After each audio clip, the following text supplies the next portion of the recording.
La plus grande tribune politique de la Guinée, l'habitacle de la pluralité des opinions. Mirador, le grand safari de l'investigation journalistique. Aboubacar Diallo. Talibé, on s'intéresse à la CRIEF, plutôt qu'à Kumba. À la CRIEF, ça s'est passé nuitamment jeudi soir, jeudi nuit. Damaro et Luceni Kamara ont été conduits à la prison centrale. Talibé et Akumba sont presque des jumeaux à cause de leur gros ventre. Donc, ce n'est pas... Oui, pour revenir sur votre question, oui, il y avait des députés du dernier Parlement qui avaient été convoqués par la gendarmerie et ce lot de députés comprenait M. Amadou Damaro Kamara, M. Kamano, Michel, M. Luceni Nabe. Kamara. M. Luceni Kamara, pardon. Luceni Nabe occupe toujours ma tête. M. Luceni Kamara, ancien président de la CENI et membre du dernier Parlement. Et il y avait aussi un autre qui n'occupe pas tellement la presse, M. Kim, de la société Sodefa, de la société Forêt Forte et tout ce que vous en connaissez.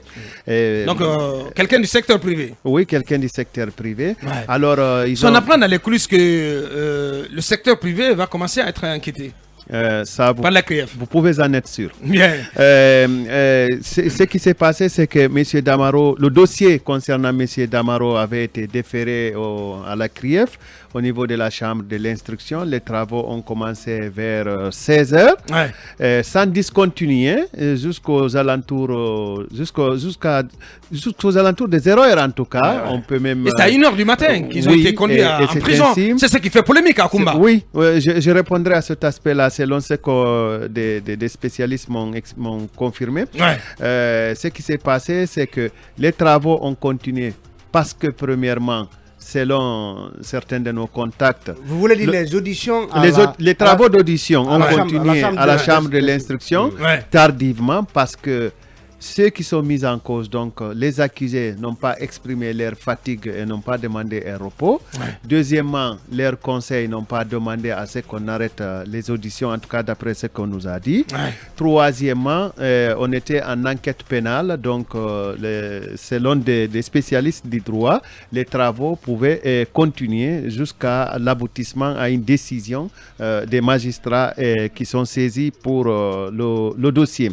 Alors, ce qui s'est passé, c'est que la chambre de l'instruction décidera désormais de placer M. Amadou Damaro Kamara, M. Luceni Kamara sous mandat de dépôt, et laisser M. Michel Kamano sous contrôle judiciaire et garder M.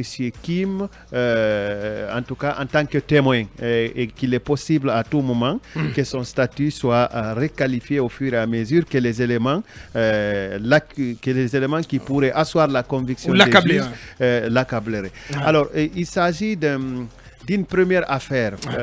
Qu'est-ce qu'on leur reproche? Je parlerai d'une seule affaire. Il s'agit, semble-t-il, d'une affaire concernant la clôture du site qui devait accueillir le siège de l'Assemblée nationale. À Coloma. À Coloma, qui facturait aux alentours de 15 milliards de francs guinéens. Une clôture? Oui, c'est après ce qu'on m'a dit. 15 milliards de francs guinéens, mais il se trouve que si des documents ont indiqué la libération de ces 15 milliards, Kim, qui est supposé être le bénéficiaire de ce marché, n'aurait confirmé que la réception d'1,8 milliard de francs guinéens. Donc, pour élucider cette affaire, les juges ont décidé, semble-t-il, qu'il soit utile de garder M. Amadou Damaro Kamara et M. Luceni Kamara en détention préventive en attendant la continuation. Pourquoi Luceni Kamara? Il était député, non? Bon, mais j'ai pas tous les détails. On en dirait de même de tous les autres députés. J'ai un problème. Pourquoi? Il était qui concerne Luceni Kamara. C'est important. C'était quand même aussi l'homme qui a d'ailleurs dénoncé certains marchés de l'Assemblée auprès du président. Mais pourquoi il se retrouve Voilà, c'est quand même bizarre parce que c'est quand même bizarre. Il était très puissant à l'Assemblée à cette dernière législature. Mais c'est trop facile de dire. Oui, mais c'est lui qui dénonçait le marché des grés. Quel lien a-t-il avec cette affaire et en quelle qualité? C'est une question. Maintenant, c'est pour la gouverne, c'est la compréhension de nos auditeurs. Allez-y. Il faut nuancer peut-être. Et on l'a beaucoup plus, en tout cas, on pense qu'il a beaucoup plus dénoncé le marché de rénovation de l'hémicycle que... d'une partie de l'hémicycle, voilà, d'une partie. Voilà, quel autre marché? Est-ce que de la même façon, il a dénoncé celui concernant peut-être qu'il était président d'une commission qui chapeautait les travaux de construction du siège, peut-être, je ne sais pas.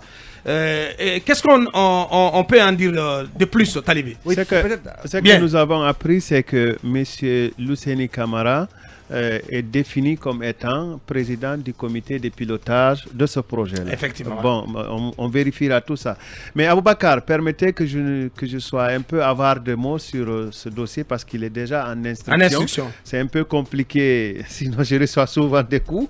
C'est un peu compliqué d'aller dans les détails près sur ce dossier, mais ce qu'on peut retenir, c'est que il y a d'autres sources qui estiment qu'Amadou Damaro Camara est en prison parce que sa rencontre avec le chef de l'État, ou en tout cas lors de sa rencontre avec le chef de l'État, il aurait décliné toute sa détermination désormais à aller de plein pied dans la politique et à combattre peut-être pour une libération totale et définitive du président Alpha Condé, et que ce qui le préoccupait d'abord, c'était la libération d'Alpha Condé. Mais ceci n'est qu'une spéculation hors de la Cour de répression des infractions économiques et financières. Monsieur Michel Kamano était le premier questeur de l'Assemblée nationale dont la gestion est mise en cause, mais on retiendra aussi que le service, la questure avait quand même plusieurs acteurs. On se demande si tous ceux-ci sont impliqués, en tout cas dans le cadre de cette procédure-là. Bien dit. Talibé, d'autres sources disent que Amadou Damaro Camara ne serait pas visé que par la seule affaire. Oui, nos confrères de Mosaïque Guinée, dans un article qu'ils viennent de publier, en tout cas, parlent de 3 affaires qui concerneraient... Qui viseraient l'ancien président de l'Assemblée nationale. Il s'agit d'abord de celles portant sur les assurances, certainement au niveau du Parlement, au niveau de l'Assemblée nationale. Ensuite, l'affaire concernant la construction du futur siège de l'Assemblée nationale. Tel qu'exposé par Akumba. Ou encore l'affaire de marché octroyé à sa fille dans le cadre de la rénovation de l'actuel siège du Parlement. Soit donc 3 affaires, et Mosaïque parle de dossiers dont l'ensemble du montant avoisine les 40 milliards de francs guinéens. Allez-y, Dara. Bon, je pense que ce qui se dit là, c'est tellement grave. On a évoqué ce matin le cas de l'ARPT. Également, on parle de l'hémicycle. Je me demande à quel niveau, sous le règne d'Alpha Condé, on n'a pas assisté à des manœuvres du genre. Je pense que c'est quelque chose d'assez grave. Il faut quand même les traquer, c'est important, parce que nous, dans notre pays, nous avons besoin de beaucoup. Il faut les traquer, c'est important. Oui, l'argent qui a été dérobé au peuple de Guinée doit lui être restitué. C'est très important. Nous sommes là, on manque d'infrastructures de base. Je pense que ceux qui ont quelque chose à voir avec ces manœuvres concernant l'argent, la gestion, ils doivent mettre tout ça là au clair. Je pense que si ceux qui se sont retrouvés à la maison centrale, je pense que s'ils se sont retrouvés là, il y a de quoi pour qu'ils se retrouvent là.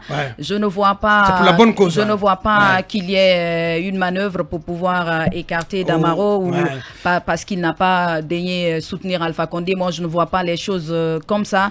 Nous avons vu que même ce matin-là, on a évoqué le cas de l'ARPT. On a vu que le marché a été octroyé à sa fille. Sa fille qui est citée sa fille est citée un peu partout dans les dossiers. Je pense que c'est important. Ils sont pas les seuls Guinéens. À un moment donné, on a vu que nous, les Guinéens, nous autres, on se disait ils nous donnaient l'impression d'être maudits parce qu'on essayait de se battre, mais on ne voyait pas du tout le bout du tunnel. Ce sont eux qui réussissent, et finalement, on s'est dit que c'est un cercle qui est en train de... C'est leur chance. Moi, je ne parlerai pas. Chacun son destin.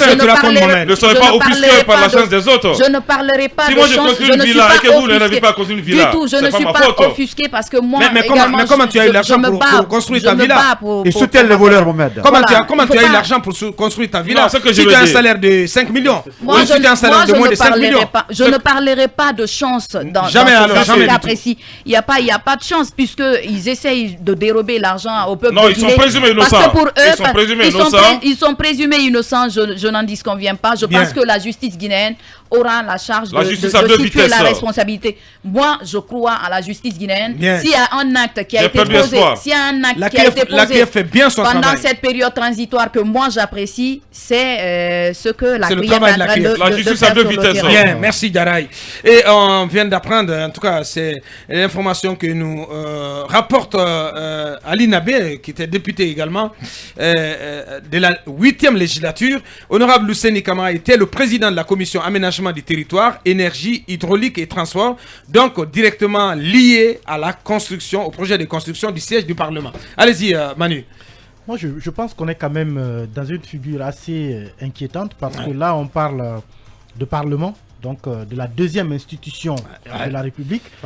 Si on prend ça à un niveau réduit d'une entreprise, c'est comme si c'était votre contrôleur financier qui était à la limite corrompu ou qui se retrouve dans des affaires. C'est ça qui rend l'affaire plus grave. Oui, c'est ça qui fait peur. Parce que ce que l'on nous dit, ce que nos députés, nos propres députés nous disent de leur rôle, c'est le vote des lois et le contrôle de l'action gouvernementale. Donc, ils contrôlent l'action gouvernementale.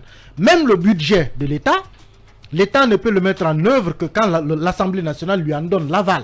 Ça veut dire que l'Assemblée nationale regarde dans les détails de la gestion du moindre sou qui appartient à l'État.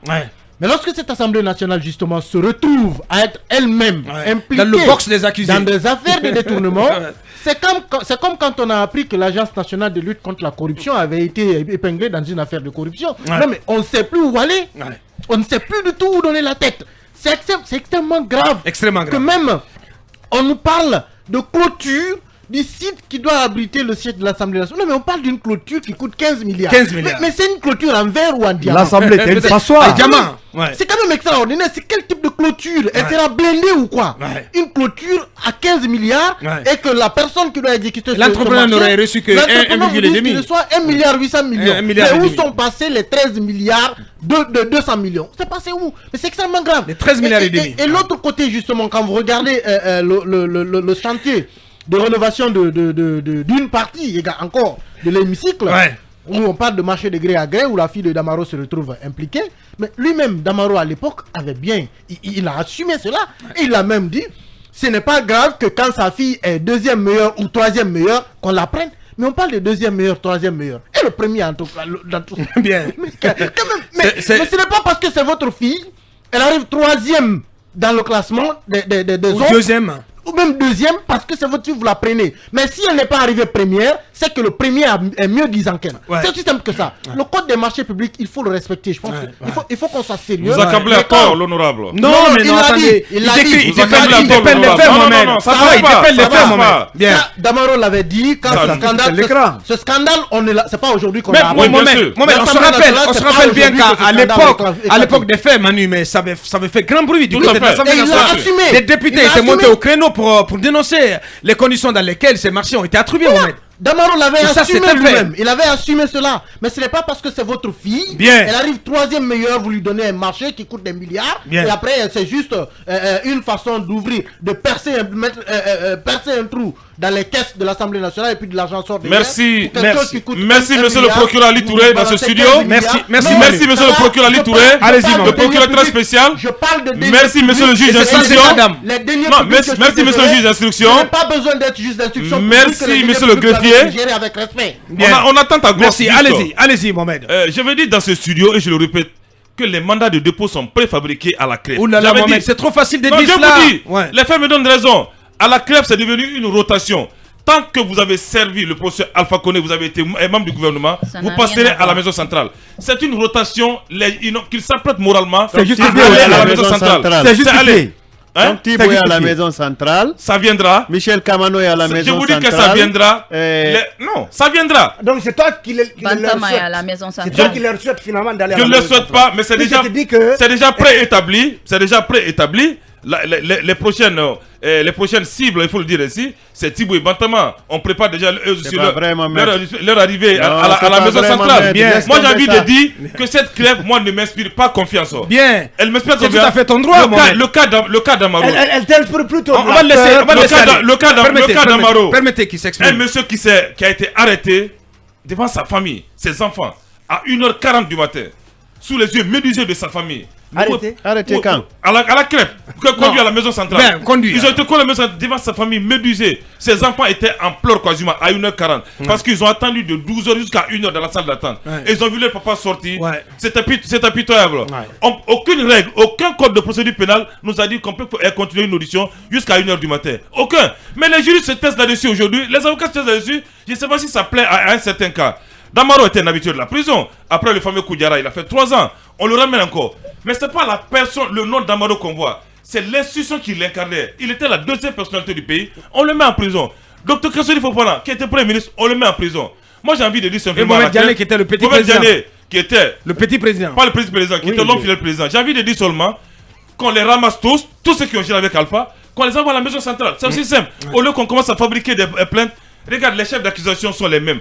Blanchiment d'argent, corruption, enrichissement illicite. Mais on ne prouve jamais ces enrichissements illicites. Bien. Moi j'ai peur d'une seule chose en Guinée désormais. Enrichissement illicite, c'est à l'accusé de prouver. Moi j'ai peur d'une seule chose. Que même nous journalistes. Non, mais j'essaie de laisser aller au bout. Ouais, moi-même j'ai peur maintenant que désormais. Pas qu'il s'enfonce parce que c'est mon meilleur ami dans non, ce studio. Non, la CRIEF sera derrière lui. J'ai peur désormais que même étant journaliste, que vous achetez une Range Rover, qu'on vous demande comment vous avez acheté cette voiture. C'est normal. Comment vous avez construit. Mais c'est normal. Parce que ça a tout l'air aujourd'hui en Guinée. Ouais. Chacun joue son rôle.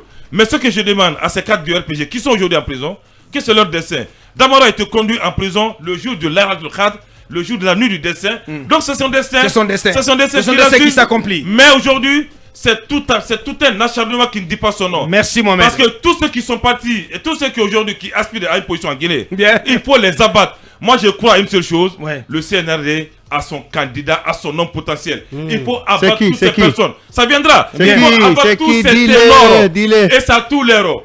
Ces ténors seront abattus. C'est qui? Et je vais vous dire, le même scénario d'Amaro. Donc tu fais comme mon monument. Ça tout l'air que... Le scénario 1h du matin. Au niveau de la CRIEF, le principe. Le scénario 1h du matin. On m'apprend que le scénario 1h du matin, c'est le non-scénario 1h du matin. C'est le même scénario aussi qui est prévu pour Célou Dalin. Une longue audition de plus de 10 heures. Et à la dernière minute, on vous... Oui, je vous dis, sérieusement. On vous garde jusqu'à 1h du matin. Dès qu'il rentrera, le dossier Célou Dalin est déjà bouclé. C'est les investigations et le mandat de dépôt est déjà tu inventes les choses, Mohamed. Bien, allez-y, Lincoln, parce que j'ai 3 minutes pour boucler ce sujet. Mohamed, c'est un rêveur. Oui, mais l'autre fois, Mohamed a annoncé ici qu'il y a une procédure qui est requalifiée. Moi, j'ai demandé à des gens qui sont concernés qui m'ont dit qu'aucune procédure n'a été requalifiée. Et le même Mohamed, ce n'était pas le sujet de débat chez eux. Bien. Et le même Mohamed avait dit que c'est lui convoqué à la CRIEF. Le même jour. Non, pas serré. Pas serré. Je me suis posé des questions. Il s'est posé des questions. De toute façon, allez-y, Lincoln. Abaka, la CRIEF pourrait s'intéresser à Mohamed Kaba. C'est très important. Parce que, non, en tant que complice de Damaro, c'est possible. Non, mais attendez. Allez. L'Assemblée devrait être une institution de contrôle. Ça, vous savez. Mais elle était devenue une passoire. Un instrument de vol. Rappelez-vous de la loi rectificative de finances. Des institutions qui n'existaient pas. La haute cour de justice qui avait des poches de dépenses. C'est passé à l'Assemblée. Des multimilliards. Ça a été contrôlé. Beaucoup d'institutions fantômes ont eu des budgets qui sont passés à l'Assemblée sans que ça ne soit contrôlé. Ça veut dire que les députés... de l'élevage était doublé. Mais tout cela, pas le ministère de l'élevage seulement, même comment on appelle la Cour des comptes, la Cour constitutionnelle, oui, même l'Assemblée. Mais le budget était gonflé. Les mêmes députés devraient être tous conduits en prison pour des complicités. Tous les députés de la Oui, parce qu'ils ont voté. Oui, bien sûr. Bien sûr, ils ont tous voté. À l'exception de... Non, c'est mon tour de parole. À l'exception... Oui, l'exception de Badiko. À l'exception de Badiko. À l'exception de Badiko. Moi, je sais... Badiko, c'était le député du peuple. Moi, je sais ce que je dis. Vrai député de la 9e législature. Non, il n'y a pas que lui. À l'exception de Badiko et du jeune Abdoulaye Kourma, qui s'est toujours opposé aux démarches. Non, si. Par rapport à cela, il s'est même opposé à Damaro. C'est le premier à dénoncer. Après, il a communautarisé le débat. Oui, mais on l'a expulsé même du bureau de l'Assemblée. Abakar, il a joué un grand rôle. On l'a expulsé du bureau. Le marché accordé à la fuite d'Amaro, c'est le premier à dénoncer. Et souvent même tous les petits problèmes, les couacs sauf qu'à la fin, voilà, c'est lui qui dénonçait cela sous cap. Même Makanela a reconnu dans nos studios que Damaro n'était pas un bon gestionnaire parce qu'il confiait les marchés à sa fille. C'est clair. Abakar aujourd'hui, c'est que... vous ne mettez même pas au conditionnel. Non, pas du tout. C'est la réalité. Là, vous ne réjouissez pas quand même du fait que Damaro soit parti en prison. Non, je ne me réjouis pas. Mais c'est tout comme... Je ne voudrais surtout pas que... Non, Abakar. Je ne voudrais pas que les innocents... Tu adores le mal, Non, je ne voudrais pas que les innocents soient condamnés. Je ne voudrais pas que les innocents soient condamnés. Je ne veux pas aussi que les coupables soient relâchés. Aujourd'hui, le premier procureur de la République, c'est le président Alpha Condé. Il avait reconnu les tares de sa gouvernance. Lui-même, il avait dit que ses cadres volaient. Donc, si M. Alpha Condé reconnaît que ses ministres, ses secrétaires, son cabinet ou son entourage volent, Mohamed, il n'y a pas à discuter que la CRIEF est en train aussi. Le problème, c'est toi, parce que tu ne veux pas reconnaître peut-être tout ce qui s'est passé pendant ce régime. Aujourd'hui, je ne me réjouis pas que les ministres soient là-bas. Mais, Mohamed, il y a eu des vols à ciel ouvert dans ce pays. Quand même, on parle de l'Assemblée. Aujourd'hui, je voudrais que... Ce n'est même pas caché. Je voudrais quand même que la CRIEF travaille et cela pourra éviter à la Guinée tout ce qu'on a connu. Je voudrais que la procédure soit aussi respectée, que les innocents ne soient pas condamnés et que les coupables ne soient pas relâchés. Mais ce qui me fait rire, et tous ces grands dirigeants qui sont bien sains, une fois à la sûreté, le lendemain, on apprend qu'ils sont malades. Pendant qu'ils étaient aux affaires, qui on entendait malade. Bien. Les conditions sont pas les mêmes. L'icône Souma, dans 10 minutes exactement, notre invité précis du jour, M. Baouri, nous rejoindra sur ce plateau. Mais avant, nous passons à notre dossier d'enquête.